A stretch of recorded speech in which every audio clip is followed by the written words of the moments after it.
Voluntary winding up. Voluntary winding up और compulsory winding up में जो सबसे बड़ा फ़र्क होता है वो क्या है? ट्रिब्यूनल के इंटरवेंशन का। और उससे भी एक चीज़ है वॉलेंटरी, कि आप अपनी मर्जी से अपनी कंपनी को वाइंड अप करना चाहते हैं। और कंपल्सरी वाइंडिंग अप में क्या होता है कि ट्रिब्यूनल आपको वाइंडिंग अप करने के लिए कहता है और वो कंपल्सरी हो जाता है। ठीक है, यहाँ पे देर आर 10 पॉइंट्स और ये सिक्वेंशियल है। ये पॉइंट्स को शॉर्ट फॉर्म में यहाँ पे लिखा गया है, आप इसको बुक में से पूरे पूरे पॉइंट्स पढ़ सकते हैं, लेकिन याद करने के लिए इनको शॉर्ट में यहाँ से कर सकते हैं। तो पहला पॉइंट जो है पास्ट रेजोल्यूशन सेक्शन 304, इसमें हम 3 चीज़ें पढ़ते हैं। सबसे पहले आएगा सर्कमस्टांसेस, कि किन सर्कमस्टांसेस में वाइंड अप किया जा सकता है। The next point is commencement, कि कब से वाइंडिंग अप की जो प्रोसेस है वो शुरू होती है। और the third point is consequences, कि वाइंडिंग अप के कॉन्सिक्वेंसेस क्या रहेंगे। अगर मैं सर्कमस्टांसेस की बात करूँ तो देयर आर 2 सर्कमस्टांसेस जब उसको वाइंडिंग अप कर सकते हैं। पहला तो सपोज करिए कि कोई कंपनी बनाई ही एक फिक्स टेन्योर के लिए थी। सपोज करिए 3 साल के लिए कंपनी बनाई गई या फिर 5 साल के लिए कंपनी बनाई गई। तो इसका ये टाइम पीरियड खत्म होने के बाद कंपनी क्या करेगी? मीटिंग के अंदर एक रेजोल्यूशन पास कर देगी। यहाँ पे ध्यान रखिएगा, यहाँ और यहाँ पे रेजोल्यूशन का क्या फ़र्क है? यहाँ पे स्पेशल रेजोल्यूशन है, यहाँ पे एक नॉर्मल रेजोल्यूशन है, कैसे ऑर्डिनरी रेजोल्यूशन। यहाँ पे एक रेजोल्यूशन पास होगा जहाँ पे कंपनी वाइंडिंग अप के लिए अपना प्रोसीजर स्टार्ट कर देगी। और यहाँ पे बात करूँ तो बाय एनी रीज़न, यहाँ पे हमारे पास रीज़न नहीं है, यहाँ पे एक फिक्स टाइम पीरियड का रीज़न था। सो व्हाट्सो एवर रीज़न कंपनी एक स्पेशल रेजोल्यूशन पास कर देती है वाइंडिंग अप के लिए। The second one is commencement. अगर मैं कमेंसमेंट की बात करूँ तो सपोज करिए कंपनी ने वाइंडिंग अप के लिए रेजोल्यूशन पास करा है 15 अप्रैल 2020। ओके, तो अब यहाँ पर इसी डेट से 15 अप्रैल, जिस दिन रेजोल्यूशन पास हुआ है उसी डेट से वाइंडिंग अप का प्रोसेस स्टार्ट हो जाएगा। Coming to the next one is consequences. Consequences के केस में आपको 4 पॉइंट ध्यान रखने हैं, and these are very small points. 4 point में से फर्स्ट पॉइंट क्या कहता है? वाइंडिंग अप के बाद कंपनी का जो बिजनेस है वो कंपनी कैरी ऑन नहीं करेगी। ये बात हम पहले भी डिस्कस कर चुके हैं कंपल्सरी वाइंडिंग अप के टाइम पर। कंपनी बेनिफिशियल वाइंडिंग अप के लिए अपना बिजनेस कंटिन्यू कर सकती है, सिर्फ ये एक एक्सेप्शन है, या फिर जब कंपनी का बिजनेस ट्रांसफर हो रहा है या अमेलगमेट हो रहा है तब वो बिजनेस बाकी फर्दर कंटिन्यू कर सकती है। उसके बाद द सेकंड पॉइंट इज जो कंपनी की कॉर्पोरेट स्टेट है, कॉर्पोरेट पार्ट्स है, ओके, कंपनी की कॉर्पोरेट स्टेट या कॉर्पोरेट पार्ट्स जो है वो सीज हो जाएगी। और कब? जब वो कंपनी क्या होगी? पूरी तरह से डिसॉल्व हो जाएगी। द थर्ड पॉइंट इज जो बोर्ड ऑफ डायरेक्टर्स की पार्ट्स होगी या फिर KMPs, आप KMPs का मतलब समझिए की मैनेजरियल पर्सोनल, यानी कि जो कंपनी के लिए बहुत ही इंपॉर्टेंट लोग होते हैं। जैसे एक सिंपल सी बात है, एप्पल कंपनी के लिए स्टीव जॉब बहुत ही इंपॉर्टेंट थे, तो they can be considered as KMP, की मैनेजरियल पर्सोनल। तो KMPs और बोर्ड ऑफ डायरेक्टर्स की जो पार्ट्स होती है वो भी खत्म हो जाती है। उसके बाद लास्ट पॉइंट इज कि जब रिजोल्यूशन पास हुआ है वाइंडिंग अप का, तो जो एम्प्लॉयज़ होते हैं वो डिस्चार्ज हो जाते हैं, एक्सेप्ट इन द केस जब ऑफिशियल लिक्विडेटर रिकंस्ट्रक्शन के पर्पज से लिक्विडेशन कर रहा है या फिर बिजनेस कंटिन्यू किया जा रहा है। Okay, now coming to the second one is declaration of solvency. Declaration of solvency, पहले हम इसके नाम को समझते हैं कि कंपनी यहाँ पे अपनी सोल्वेंसी को डिक्लेयर कर रही है। कंपनी ये कह रही है कि वी आर सोल्वेंट, हम पूरा पैसा पे कर सकते हैं। जब मैंने आपको कंपल्सरी वाइंडिंग अप पढ़ाया था तो उसमें हमारा पहला पॉइंट था कि कंपनी स्पेशल रेजोल्यूशन पास कर देती है, जो कि एक पिटीशन फाइल करती है ट्रिब्यूनल को। ट्रिब्यूनल कंपनी को अलाउ कर देता है वाइंडिंग अप के लिए, तब वो एक स्पेशल रेजोल्यूशन पास कर देती है। तो आपका एक क्वेश्चन आना चाहिए कि ma'am what is the difference between voluntary winding up and this winding up. जब कंपनी स्पेशल रेजोल्यूशन पास करके वाइंड अप हो रही है तो दोनों सेम सही है, लेकिन जब कंपल्सरी वाइंडिंग अप होता है तो वहां पे रीजन रहता है इनसॉल्वेंसी। ये सबसे बड़ी बात आपको ध्यान में रखनी है कि इनसॉल्वेंसी के कारण कंपल्सरी वाइंडिंग अप हो रहा है, लेकिन जब वॉलंटरी वाइंडिंग अप है तो कंपनी शुड बी सॉल्वेंट। ये बात आपको याद रखनी है। वॉलंटरी के केस में कंपल्सरी सॉल्वेंट होनी चाहिए। तो अगर सॉल्वेंट है तो उसको क्या करना है? सॉल्वेंसी की डिक्लेरेशन को एक डिक्लेरेशन देनी है। ये कौन सा सेक्शन है? सेक्शन 305। तो अगर कंपनी वॉलंटरी वाइंडिंग अप हो रही है तो इसके डायरेक्टर या फिर डायरेक्टर्स, एक बार ध्यान रखिएगा कि पब्लिक कंपनी में मिनिमम नंबर ऑफ डायरेक्टर्स क्या है? 3, प्राइवेट के अंदर 2 और OPC में 1, and these can be maximum to the 15। Okay, it can be extend further, let it be, we will discussing it hair.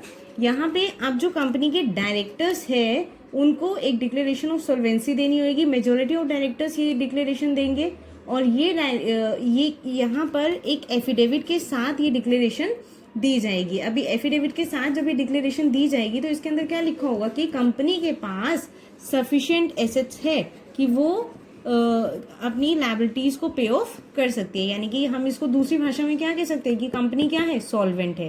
अब इस डिक्लेरेशन को इफेक्टिव कब माना जाएगा, ये हमें डिक्लेरेशन से कुछ जुड़े हुए पॉइंट्स ध्यान में रखने हैं। There are 5 points. सबसे पहली बात ये कहती है कि डिक्लेरेशन जिस दिन आपने रेजोल्यूशन पास किया, यानी कि अगर मैं दोबारा से बात करूं 15 अप्रैल की, तो इस डेट से ध्यान में रखिएगा कि इस डेट से 5 हफ्ते पहले, preceding 5 weeks from this date when resolution have been passed, इस डेट से 5 हफ्ते पहले हमें रजिस्ट्रार को डिक्लेरेशन प्रोवाइड करानी है। और उसके अंदर क्या होना चाहिए, इसके साथ साथ आप एक स्टेटमेंट प्रोड्यूस करेंगे किसकी, एसेट्स और लायबिलिटीज की। और इसके साथ साथ जो कि ऑडिटर ने सर्टिफाइड करके दी है आपको, balance sheet plus P&L, balance sheet और P&L की कॉपीज होंगी। उसके बाद द नेक्स्ट थिंग इज एक जो रजिस्टर्ड वैल्यूअर होता है, बेटा एक बात को समझिएगा, रजिस्टर्ड वैल्यूअर कौन होता है, जैसे कि किसी चीज़ की एग्जैक्ट वैल्यू लगाना। आप सपोज करें आपकी मेरे पास गोल्ड है, अब एक गोल्ड रिंग की एग्जैक्ट वैल्यू क्या होगी आई डोंट नो, तो मैं किसके पास जाऊंगी, ज्वेलर के पास। अब ज्वेलर मुझे इसकी एग्जैक्ट वैल्यू बताएगा। तो ऐसे कंपनी के एसेट्स की एग्जैक्ट वैल्यू क्या है वो कौन बताएगा, एक रजिस्टर्ड वैल्यूअर। तो रजिस्टर्ड वैल्यूअर के थ्रू प्रोड्यूस करी गई एक स्टेटमेंट कि हाँ कंपनी के पास जो एसेट्स है इनकी वैल्यू इतनी है, ये स्टेटमेंट भी इस डिक्लेरेशन के साथ अटैच होगी।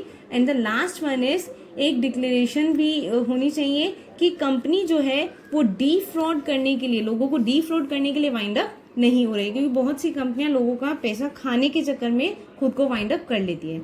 और एक बात ध्यान रखिएगा कि जो डायरेक्टर्स है, यहाँ पे जब मैं आपसे डायरेक्टर्स की बात कर रही थी, जो डायरेक्टर्स है, अगर डायरेक्टर्स ने फॉल्स डिक्लेरेशन दिया है, ध्यान में रखिएगा, अगर डायरेक्टर्स ने फॉल्स डिक्लेरेशन दिया है तो डायरेक्टर्स पे क्या रहेगा, फाइन रहेगा।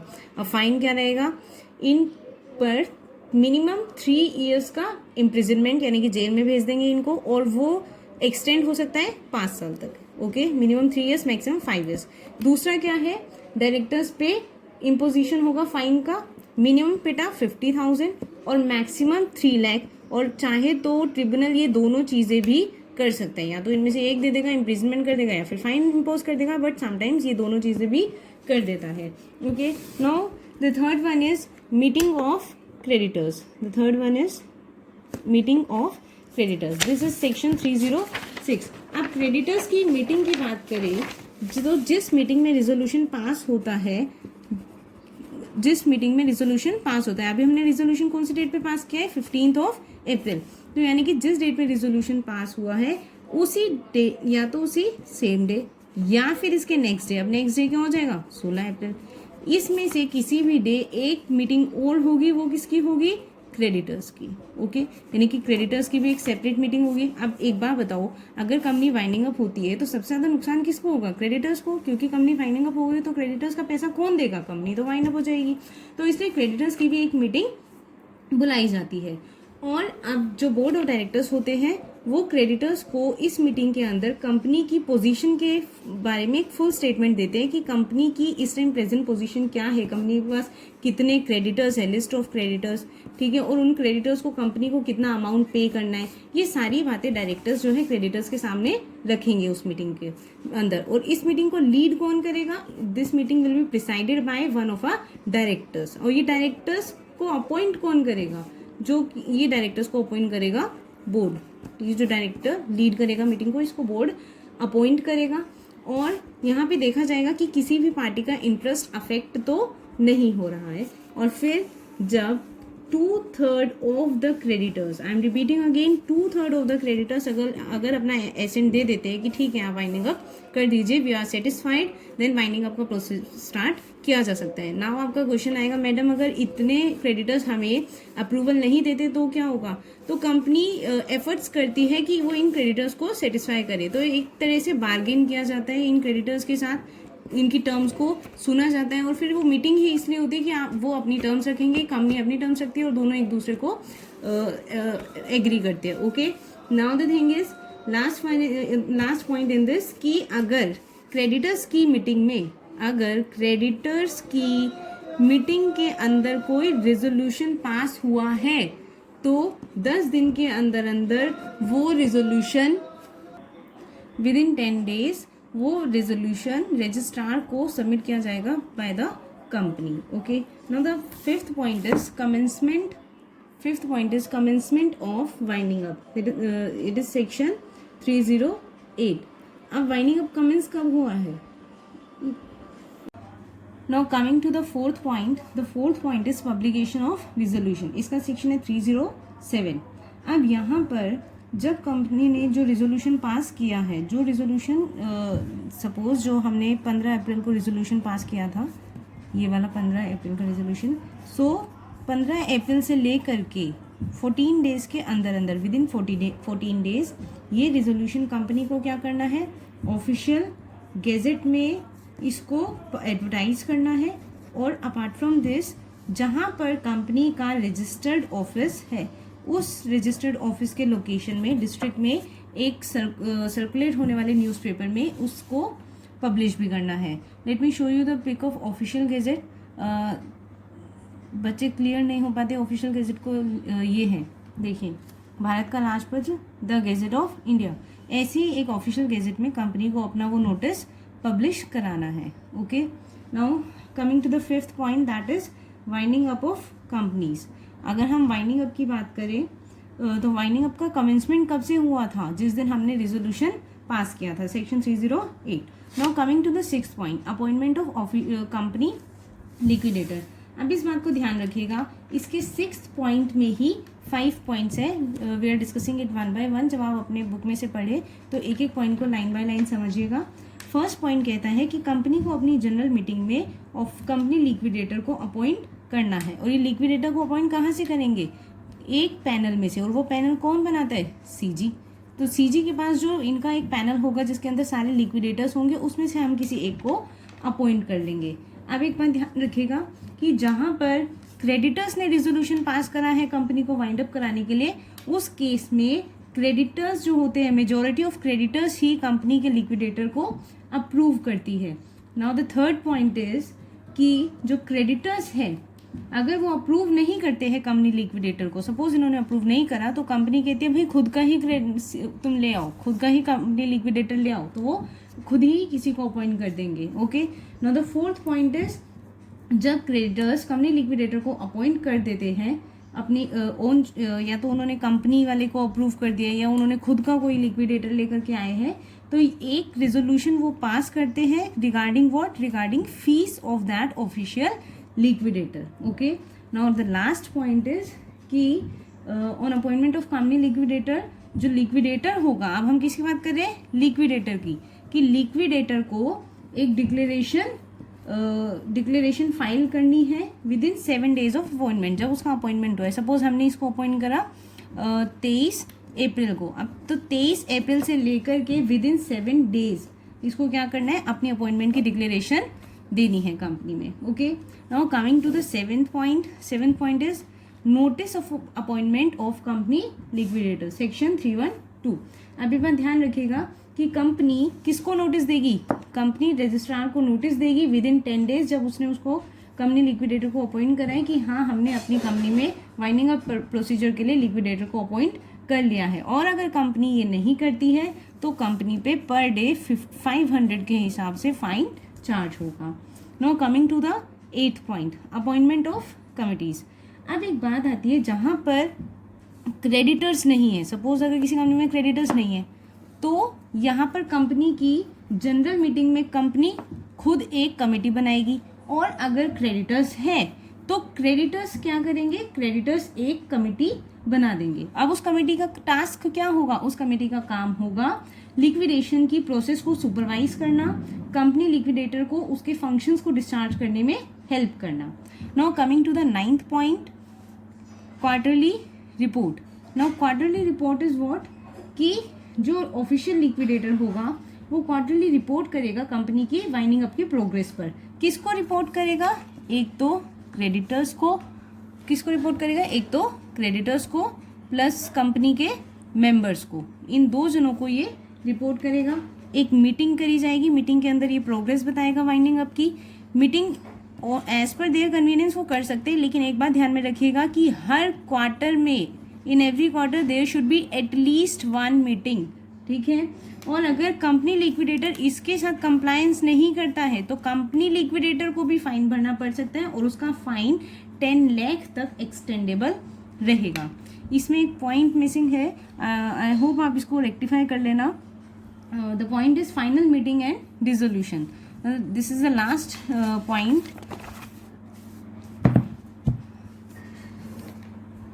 Final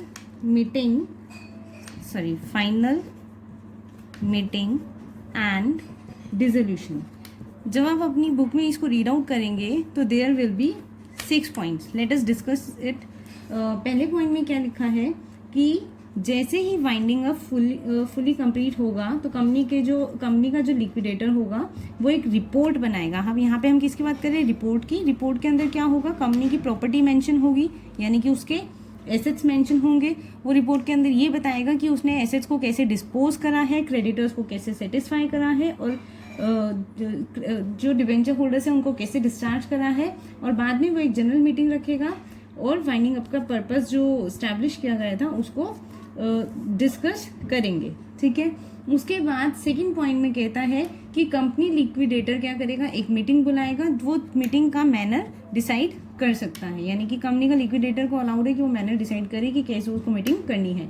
now the third point is, जो मेजॉरिटी ऑफ मेंबर्स रहेंगे कंपनी के, वो रिपोर्ट को कंसिडर करने के बाद अगर वो सेटिस्फाई हो जाते हैं, रिपोर्ट को कंसिडर करने के बाद अगर वो सेटिस्फाई हो जाते हैं तो वो डिसोल्यूशन के लिए एक देखो राइमिंग वर्ड्स है, याद रखना। डिसोल्यूशन के लिए रिजोल्यूशन पास कर देंगे, okay. Now coming to the fourth point, within 2 weeks after the meeting the company liquidator shall. अब मीटिंग के 2 हफ्ते के अंदर कंपनी लिक्विडेटर 2 काम करेगा, ए एंड बी। ए, वो रजिस्ट्रार को 2 चीज़ें देगा। सबसे पहले copy of final winding up of accounts of company के अकाउंट्स के फाइनल वाइंडिंग अप की कॉपी देगा। And shell make a return in respect of each meeting. जितनी भी मीटिंग हुई है उन सब के रिस्पेक्ट में एक रिटर्न बनाएगा और वो उसको सबमिट करेगा। नाउ कॉपीज, जो सेकंड पॉइंट है वो क्या है? Copies of resolution. जो लिक्विडेटर है वो रिजोल्यूशन की कॉपीज भी कंपनी के रजिस्ट्रार को सबमिट करेगा। Now if we discuss the fifth point क्या कहता है कि अगर let me do it here, yes, अगर ट्रिब्यूनल सेटिस्फाई हो जाता है, फिफ्थ पॉइंट इज सेइंग कि ट्रिब्यूनल सेटिस्फाई हो जाता है रिपोर्ट को कंसिडर, सीएल यानी कि कंपनी लिक्विडेटर की रिपोर्ट को कंसिडर करने के बाद, तो ट्रिब्यूनल जिस दिन से उसको एप्लीकेशन मिली है उस दिन से 60 डेज के अंदर वो कंपनी की वाइंड अप के लिए एक ऑर्डर पास कर देगा। वाइंड अप के लिए नहीं, सॉरी, डिसोल्यूशन के लिए, क्योंकि वाइंड अप के लिए तो ऑर्डर पहले ही पास हो जाता है ना। अब वो डिसोल्यूशन के लिए पास करेगा। और यहाँ पे हमारा वाइंडिंग अप कौन सा है? वॉलंटरी वाला। तो वॉलंटरी में तो ट्रिब्यूनल का इंटरवेंशन वैसे भी नहीं होता है। Now the last point is sixth point, जो रजिस्ट्रार है जब उसको ट्रिब्यूनल के इस वाले ऑर्डर की कॉपी मिल जाएगी, यहाँ जो ऑर्डर ट्रिब्यूनल इशू करेगा इसकी कॉपी जब रजिस्ट्रार को मिलेगी तो अब ट्रिब्यूनल की जिम्मेदारी है कि वो ऑफिशियल गैजेट के अंदर ये पब्लिश कराएं कि so and so company, suppose ABC company है, कि अब एबीसी कंपनी क्या है, वो डिसॉल्व हो गई है, ओके। सो यहाँ पर इसी के साथ साथ हमारा चैप्टर भी वाइंड अप होता है। Winding up is wind up now, okay. Now let's make a quick revision of the whole chapter. I am not discussing the points, I am just discussing the summary of this chapter, okay. Winding up का meaning हम लोग discuss कर चुके थे, ठीक। After that dissolution का मतलब भी हम लोगों ने सीख लिया था। उसके बाद डिसोल्यूशन के मोड्स भी हम डिस्कस कर चुके थे कि 2 मोड्स होते हैं, या तो ट्रांसफर हो जाता है या फिर कंपनी प्रॉपर्ली वाइंड अप हो रही है। इसके बाद we have done difference between winding up and dissolution. फिर मोड्स ऑफ वाइंडिंग अप में 2 मोड्स आ गए, कंपल्सरी और वाइंडिंग अप। कंपल्सरी हम पहली वीडियो में कर चुके हैं, वॉलंटरी आज हमने डिस्कस कर लिया है। कंपल्सरी में ट्रिब्यूनल जब कंपल्सरी कंपनी को वाइंड अप कर देता है। ये ग्राउंड्स हम लोग ऑलरेडी पढ़ चुके हैं कि किन ग्राउंड्स पर कंपनी को कंपल्सरी वाइंड अप किया जा सकता है। देयर आर 7 पॉइंट्स, 7 में से just and equitable is so important, और इसके खुद के 6 पॉइंट्स है। Now who may file petition to the tribunal, ये भी हमने आज डिस्कस कर लिया है। 3CR का कोड याद रखेगा, कंपनी, क्रेडिटर्स, कॉन्ट्रीब्यूटरीज और रजिस्ट्रार। फिर हमने पढ़ा कॉन्सिक्वेंसेज ऑफ वाइंडिंग अप। ये भी ध्यान में रखिएगा कि जो कॉन्सिक्वेंसेज है वो कंपल्सरी वाइंडिंग अप से जुड़े हुए ये वाले कॉन्सिक्वेंसेज। और उसके बाद आज हमने डिस्कस करा voluntary winding up. Voluntary winding up के 10 पॉइंट्स जिसको आपको एक एज अ प्रोसेस पढ़ना है कि पहले क्या हुआ, आप इसको एक स्टोरी फॉर्म में करेंगे तो आपको याद करना आसान हो जाएगा। So by this our chapter winding up has been finished now. I hope this video will help you out. You can ping your doubts in the comment box and keep learning, keep practicing. Take care.